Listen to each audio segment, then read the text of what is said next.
एक सामाजिक उसके लिए रख रहे हैं। महाराज जी, बहुत सारे ऐसे जोड़े होते हैं जो पहले प्रेम करते हैं, फिर विवाह भी हो जाता है किसी तरह, या बलपूर्वक या भाग के, या जैसे भी घर वालों की सहमति से। फिर क्या होता है आगे चल के, जब एक दूसरे के बारे में पता लगता है और फिर उनकी कमियां नजर आती हैं, फिर वो और ज्यादा धोखाधड़ी या और कहीं संबंध है उसके, या पहले भी संबंध थे, तो महाराज जी फिर इतना ज्यादा हो जाता है कि अब ना घर के रहे ना घाट के रहे। माता पिता की इज्जत भी दांव में लग जाती है अगर छोड़ते हैं, अगर पकड़ते हैं तब भी लगी हुई थी। तो महाराज जी ऐसे में बहुत सारे ऐसे दंपति हैं जो एक एक पक्ष वो दूसरे को समझा रहे हैं, बाद में जाके तो फिर वो मानसिक तनाव से बहुत गुजरना पड़ता है, फिर डिवोर्स केसेस और बहुत सारे लव मैरिज ऐसी हैं कि वैसे जो जो बाद में। हमारा शास्त्रीय विवाह है, बड़ा मंगलमय परिवार चला, कभी कोई एक दो की बात नहीं कह रहे। जो हमारी शास्त्रीय पद्धति है सनातन धर्म की,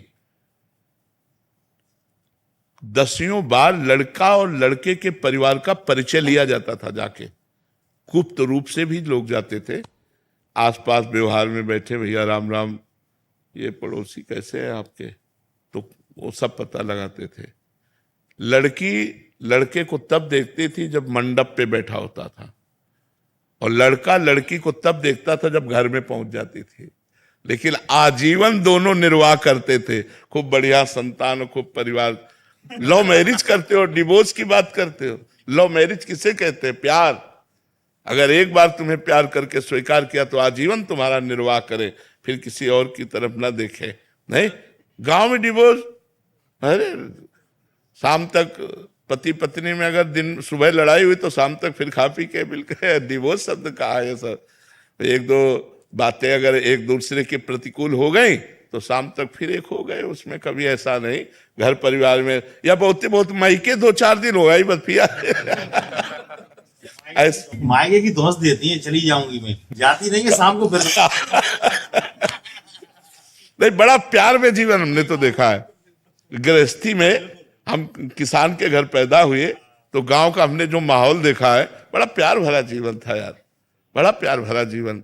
आज प्यार का खुला छूट है तो उसी की दुर्दशा हो रही है। अगर हम कह रहे हैं मान लो गड़बड़ी भूल चूक हो गई बच्चापन में, तो फिर ब्याह के बाद गड़बड़ी नहीं होना चाहिए। अब क्या होता है, बच्चे बच्चियां खुली छूट, मनमानी आचरण, जैसा मना वैसा।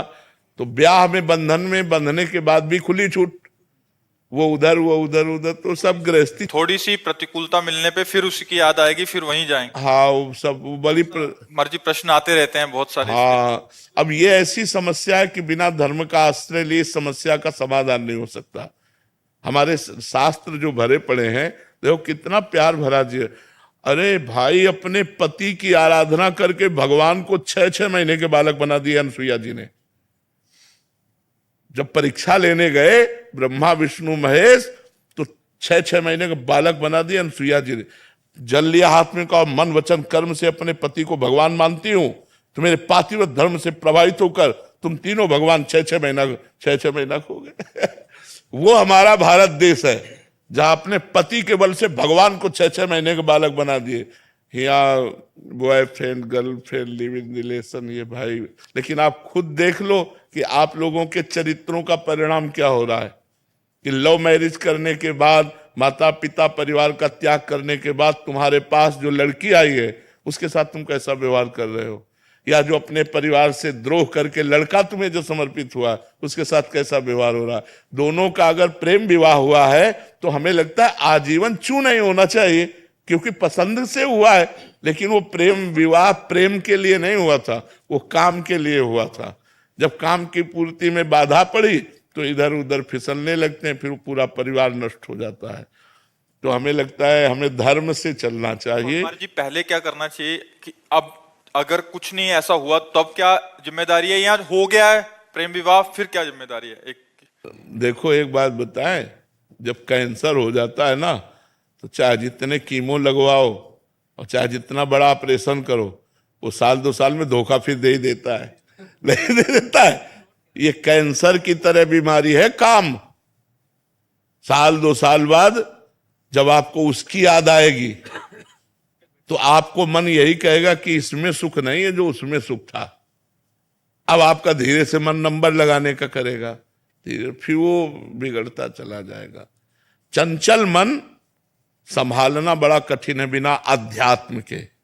अवसर आने पर दोनों फिसल जाओगे। इसलिए हमें लगता है कि हमारे धर्म से चलना ही ठीक है। ये जो नई पद्धति चली है इसमें ठीक नहीं है, इसमें ठीक नहीं है। अगर हम धर्म से देखो, बड़े बड़े साधु महात्मा चूक हो जाती है तो फिसल जाते हैं। विचार करो, जिन्होंने साधना की है। आप लोग तो साधना ही नहीं करते, आप लोग तो चूक में ही